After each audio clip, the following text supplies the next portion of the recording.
In this episode, I talk about taking our games virtual in these unique and difficult times, and we have the first of a two-part review of Monster Island, plus all the usual segments relating to everything Mythras.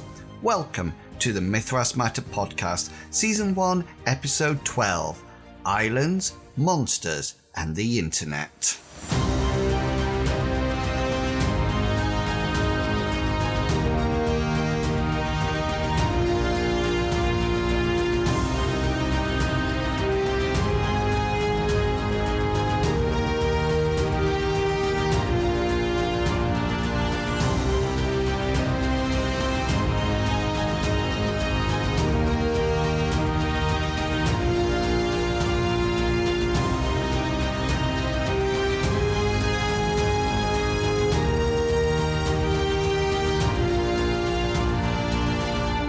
Hello and welcome to Mythras Matters, a podcast dedicated to the Mythras rule set and all its supplements.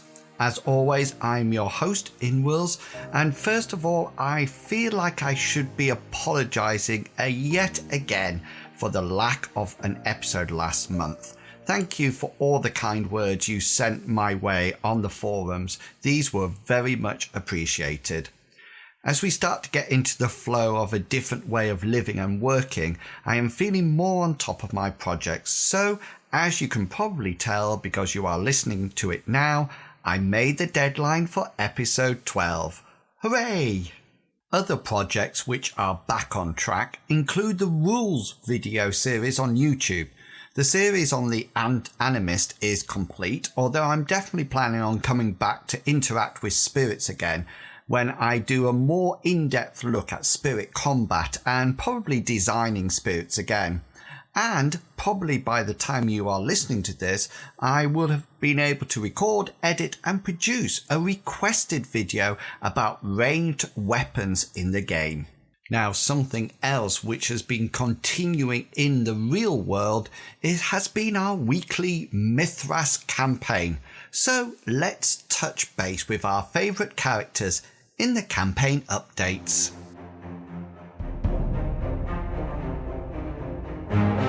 I sometimes like to focus adventures on specific characters, and although the current one is focusing on that brave young sorcerer Gulliver as the party journey to the Dark Tower, the actual play videos of these sessions are available on YouTube.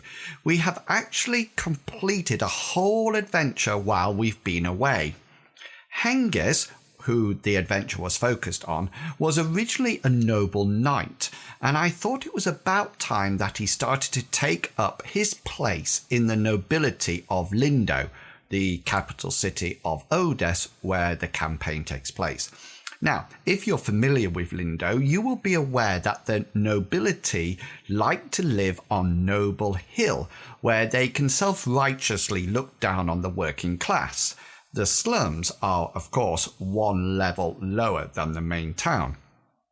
Hengist has his own house on the hill and his contact for information within the legwork part of the game comes from his trusty manservant, who did have a different name but has recently just been adopted as Alfred. Every year there is a great boar hunt in Lindo, where the three noble houses, House Galot, House Macduff and House Emery, compete to kill the granddaddy of all boars, Tusker. Hengist was invited to join all the houses, and after careful considerations of each of the houses' backgrounds, these are on my website if you're interested, inwils.co.uk, he chose to become a member of House Galot. The party got dressed up in their finest clothes, demonstrating that fashion is just as important as combat in RPGs, and they headed off to a series of social events. Now, during one of these, as facts and plots were uncovered, Lord Ashton, head of House Galot's wife, Lady Harmony Lee, employed the party to deal with certain death threats against her. With the rich and famous being involved, rival houses and death threats, the scene was set for an intriguing adventure. Now, highlights from the adventure include the fashion of the social gatherings, saving a dandy fella from a group of ruffians, breaking someone's heart, and, in the final episode, one of the characters standing alone against a crew of assassins. Oh, and just to make things interesting, someone came face to face with an old adversary, and there were deaths. Hengist played his part wonderfully, and the story continues even if in this recent adventure that we started, with him receiving petals through the post. The mind boggles. If you would like to see what happened, then you can find the full video on my YouTube channel, where you can find actual play videos, selected highlights, and my adventure reflections. Oh, and if you're interested in reading my adventure notes, then they are available on my website, inwils.co.uk. I've said that twice in this episode. Sorry. They are free, but feel free to donate something to my Content Creator Dream Fund if you are able.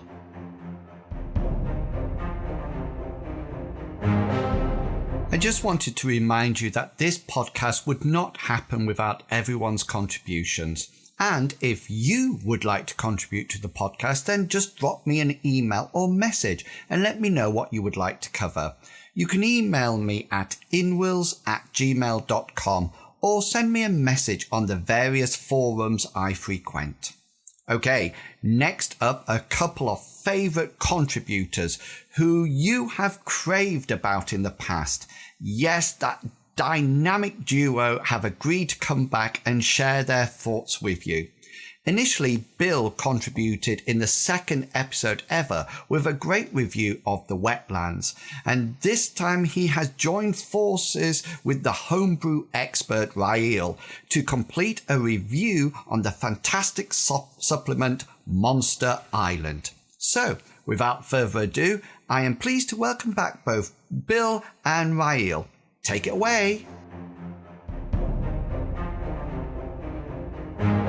Hello, everybody. This is Rael. I am the colonial voice that you'll hear on this talk. We're going to be talking about Monster Island. On the other hand, I've got Bill Harzia. Did I say that right? That's how I always say it in my head. That's right. That's correct. Yeah. Or just Bill is fine. So I'm Bill on the Discord primarily, and other places, I guess. Yes, I think either one of us, you can Google our names and are in 6 different places. So we're going to talk about Monster Island today. We talked about Monster Island in an incredible amount on the forums and the Discords, and our favorite parts of it and the things that really stand out for us. You know, I think one of the neat things about Monster Island is it leads off with the inspirations. This is not Appendix N that's buried at the end of a Dungeon Master Guide or something like that. It's right up at the front. All the sword and sorcery stuff is where it really derives from. You can really feel that pulp sense from it. Where else do you feel the inspirations come from there, Bill Harzia? Yeah,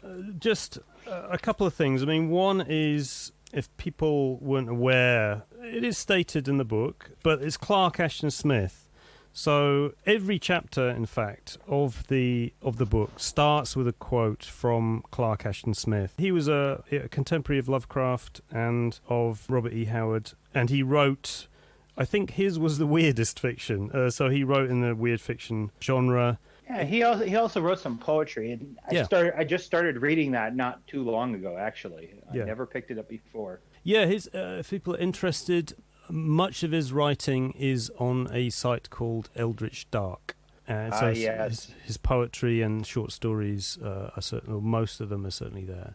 There's lots of other influences there too, like Edgar Allan Burroughs.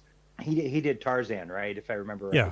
And you can definitely feel the pulpy Tarzan sort of thing that is going on throughout Monster Island. The jungle plays an important part of it. You can also hear Robert E. Howard's voice in there as you're reading through this entire thing. You can definitely see how Conan might be traipsing through this jungle or going across the plateaus or climbing up the side of a mountain. Yeah. I've read quite a bit of Robert E. Howard stuff, and it definitely has that feel like you'd be climbing up a cliff and coming up over the top, and you're looking down into a valley, and you see an ancient city sitting right down there, waiting to be explored. Yeah, some of the locations are very reminiscent of Conan, or of the places that Conan might just stumble into. Very much so. Like that kind of leads us to where, the geography of the island and how important that is. There's why you said there's four calderas on the island. Yes, so they're And sort of overlapping calderas, yeah. oh yeah, and a huge area in the back that is surrounded by mountains and is what's essentially blasted wasteland out there, isn't it? Yeah, I'm just looking at the map now. So the Puna Plateau in the kind of northeast of the island is effectively some kind of desert, which is hot, cloudless, no rainfall, which is very, very different from the rest of the island, really. And that forms one of the is effectively one of the calderas, and that's the highest part of the island. Yes, and it conveniently has a place right to explore in the middle. Yeah. There's essentially no terrain across the entire thing except for this one fortress that I'm sure you can see from the ring of mountains all around the thing.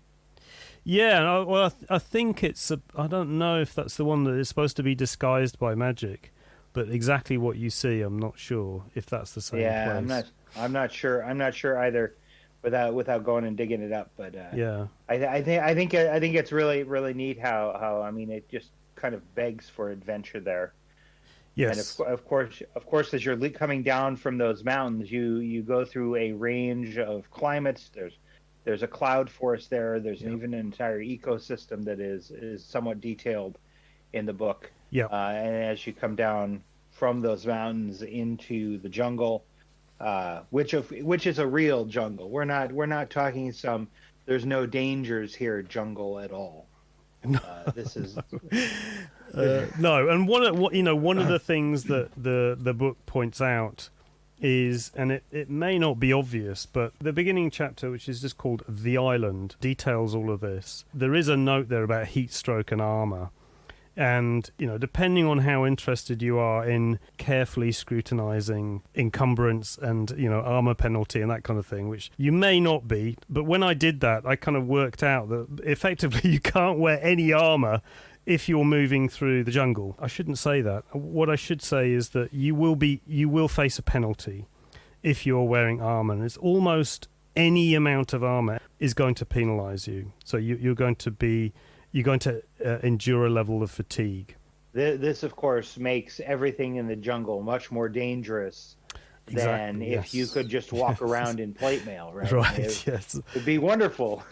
Yeah, and jumping ahead a bit, there is, perhaps we'll get to that later, but there is a way around it, which doesn't kind of completely get you out of it, but the herbs and drugs available on the island, you can use a combination of those to try and skirt this issue. There's two, actually, that you can use. One is this chewing stuff that you can chew to keep your kind of fatigue penalty down, and then there's something that you can smoke, and that immediately alleviates some of the penalty. So the combination of those two things, now they do have their own penalties, you can get around them. So that's something potentially for players to discover, that you could you could impose this. If they're used to being adventurers that do stomp around in very heavy armor, or to some extent heavy armor, they're going to have a shock. But then it might be quite interesting to introduce them to all these, or a way of introducing all these substances might be, well, they can kind of figure out that, is there something that we can actually do? Well, think about how that might be a great sort of reward for a party who brokers a negotiation with one of the tribes on the island. The tribes are going to be an obvious choice for, hey, we know about this drug and how it reduces fatigue. Just put a little bit of this root between your cheek and gums, and it'll really get out your fatigue. Yes. And suddenly now they're looking at it and saying, oh well, now I can go through the jungle and protect myself a little bit better, and that has some real value to me. Yes, exactly. And then they'll they'll think, these, I need to form better relations with these people because, it's going to get me through the jungle, because they know they know how to navigate it. Oh, absolutely. there's so many interesting substances on the island. that are they're I don't know they're what 50 or 60 or something like that. That table is intense. Yes. Stuff that I wouldn't have even thought of. I do have to talk about my particular favorite one. There is that root that you can chew or consume, and it gives you back mana points. And right. Unfortunately, it has some side effects.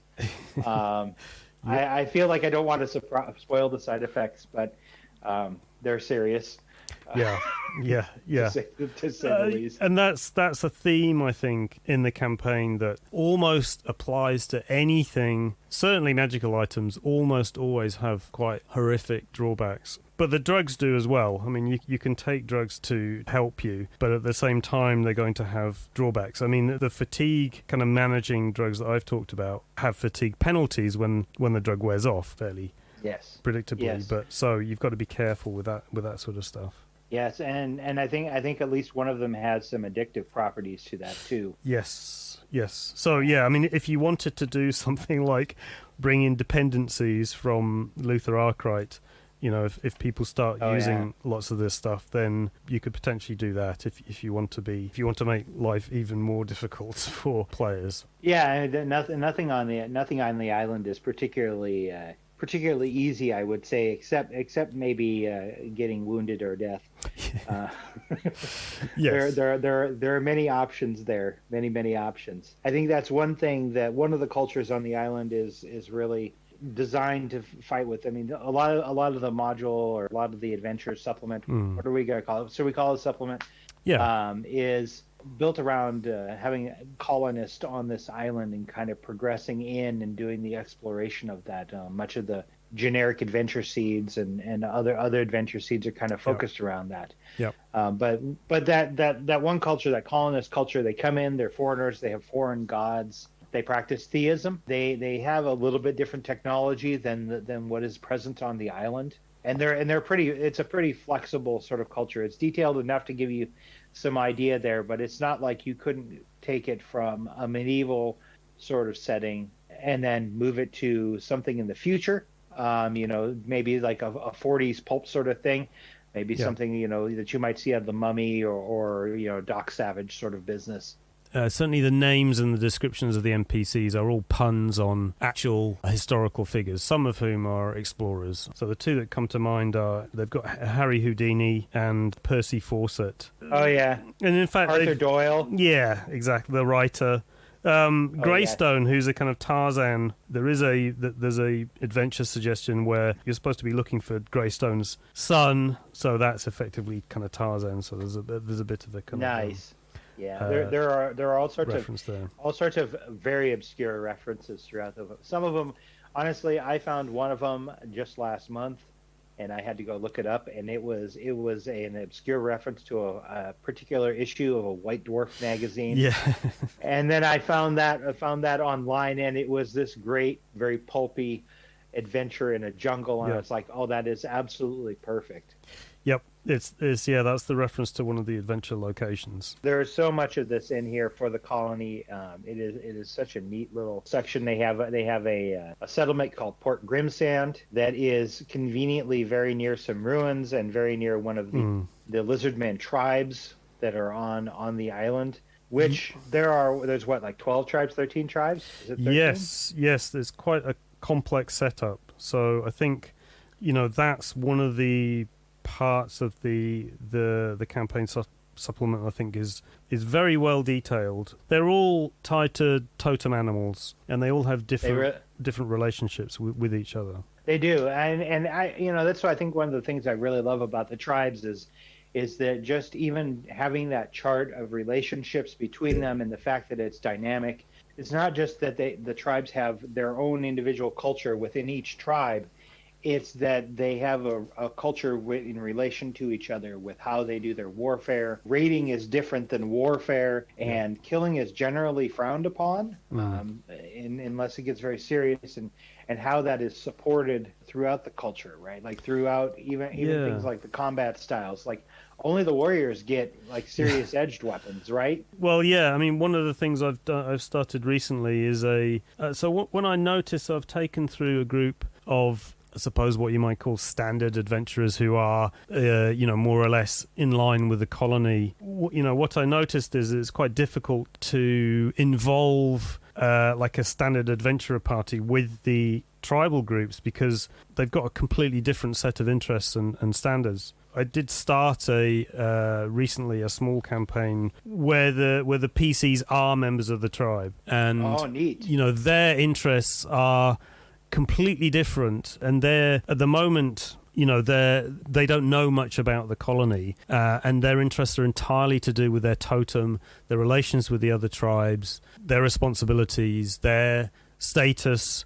So one of the PCs is trying to become a warrior by taking prisoners, and that's basically what you have to do. You have to bring back prisoners in order to qualify as a warrior. Yeah, he's forbidden to use weapons. At least in the sight of the village, he can't use weapons.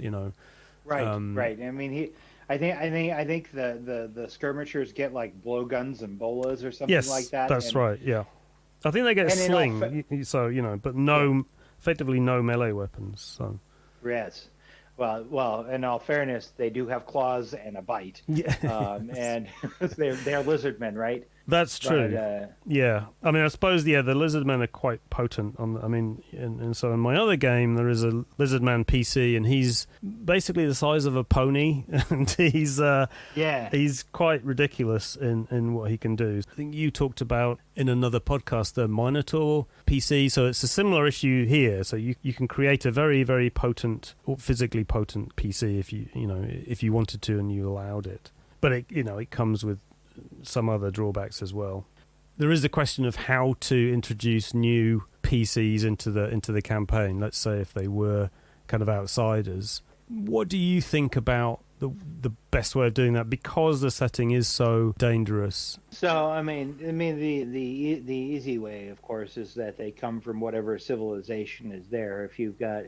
If you're running a colonist campaign, then there was a ship that came in that brought supplies, and somebody decided to stay. That seems pretty obvious. If you are out in the jungle somewhere, that's going to be a much different thing to do. Perhaps you run into, say, one of the serpent men slave caravans, and they were captured. Yeah, that might be a really good way to do it, and that provide them with the opportunity to do that. Or rescuing somebody from being ritually sacrificed by the savages might be an interesting way to go about it.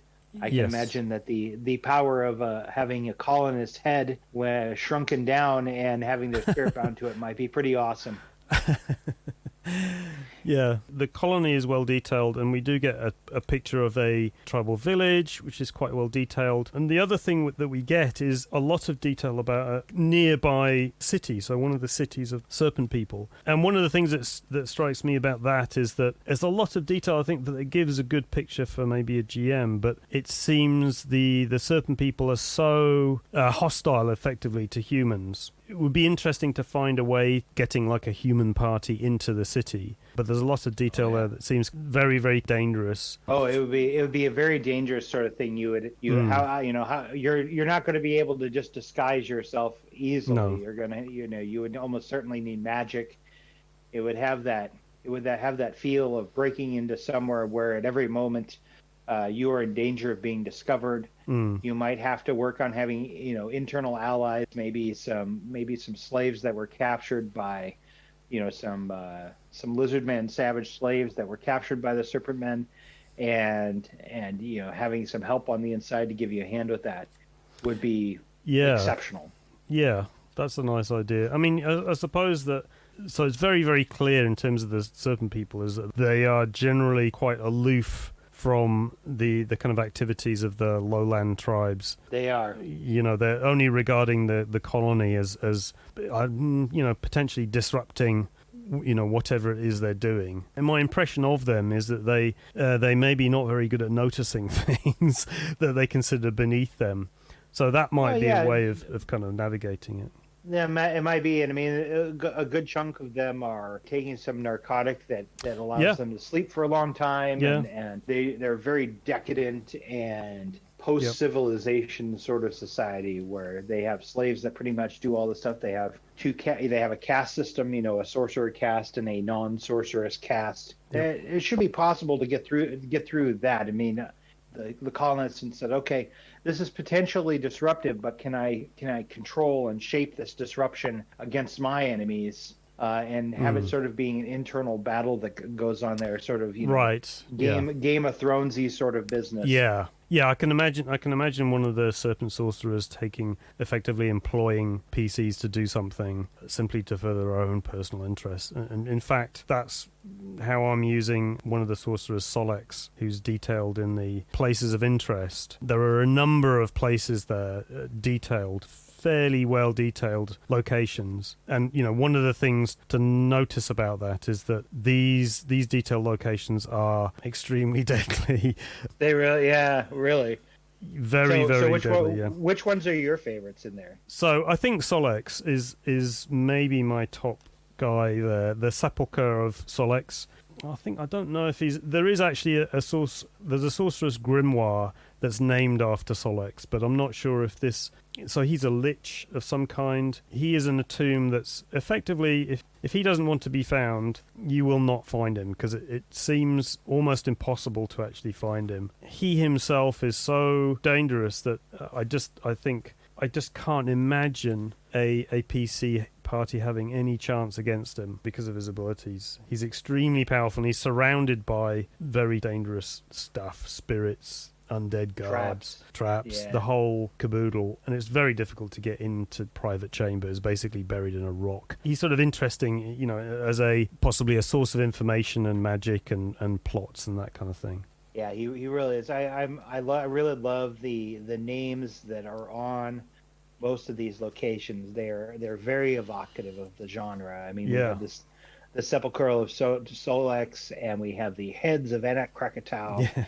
and the Fane of the Black God. Which how much more sword and sorcery can you get than Fane of the Black God? The Smoking Mirrors. Yes. The Valley of Ivory Doom. I mean, these are very, very, very particular sort of flavor that goes along with them. Yes. So if you've got something like Solix that's running there, and you've decided to put him into your game, how are you avoiding just outright killing all your players or killing all your characters? So I hope you're not killing your players. Killing all players. I mean, with him, he's a patron. He's effectively a patron. So the PCs have encountered him in his chamber through another NPC giving directions. He is extremely powerful, but he's confined to his tomb. He can see outside of it. So it describes, the description of him is that he's got, because of his spells, he can see outside. But he doesn't have any contact with the world and the living world. So if he wants anything from there, which he does, then, he has to deal with people that are alive and that are active outside. So that's the way I've used him. More from the dynamic duo in the next episode, but while their voices are still echoing in your head, it seems only appropriate to tell you about the other projects that they are involved in. If you want to read more about the rules and have discussions answered by experts, then do head over to their Discord channel. They have a huge amount of knowledge between them, and they have a thriving community over there. The link is in the show notes below, so do pop over and have a chat with them. They are truly fantastic. But wait, not only have they created the Discord channel, they now have their very own podcast, all to do with Mythras, called Opposed Roles, with some excellent artwork. Do make sure that you check out their recent episode on action points in Mythras.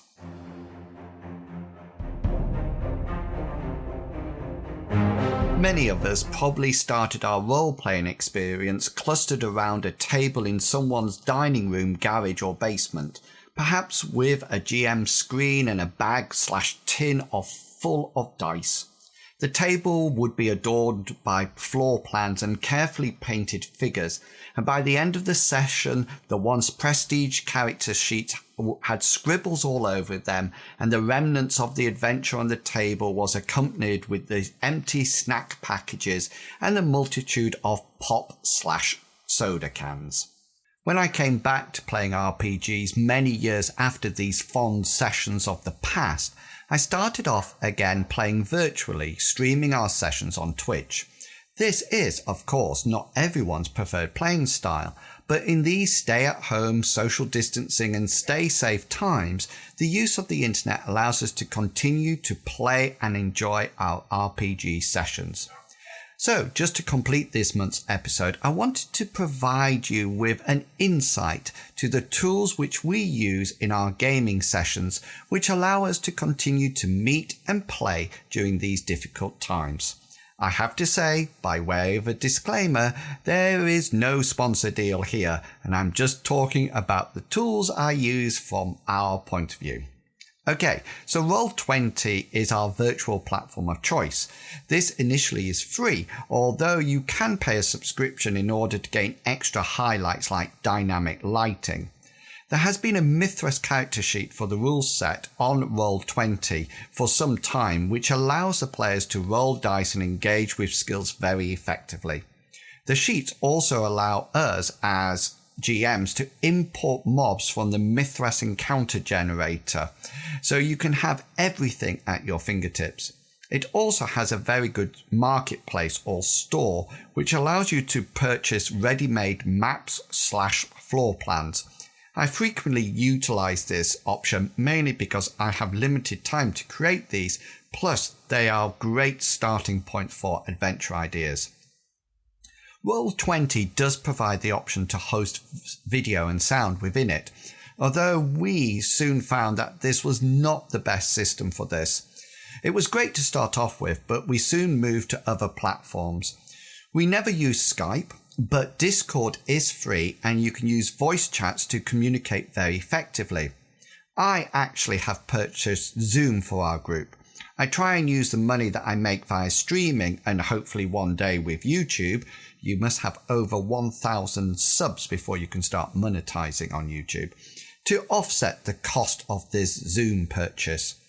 It has been very stable and does not need additional software at all once you have an account created. I do really like using Discord as well in between sessions. This is great for communicating rules which have been discussed within the gaming sessions, as well as encouraging players to delve deeper into their characters. Frequently, I will have between session discussions with players about how they wish to develop their characters more. So I hope this provides you with some ideas about what to use to take your game virtually through these times. If you have any questions about how we do things, then please do send them to me via email or the forums which I frequent. And that's it. Another episode of Mythras Matters completed. I hope you have enjoyed this month's episode, and sorry once again for missing last month's. Please stay safe and healthy. These are difficult times, but they will pass, and soon we will be back socializing and smiling. So until next time, have a great month of gaming, and I will chat to you all again in June. Until then, I hope all your opposed rolls succeed and provide you with a well-deserved special. Thanks for listening, everybody. See ya. Bye.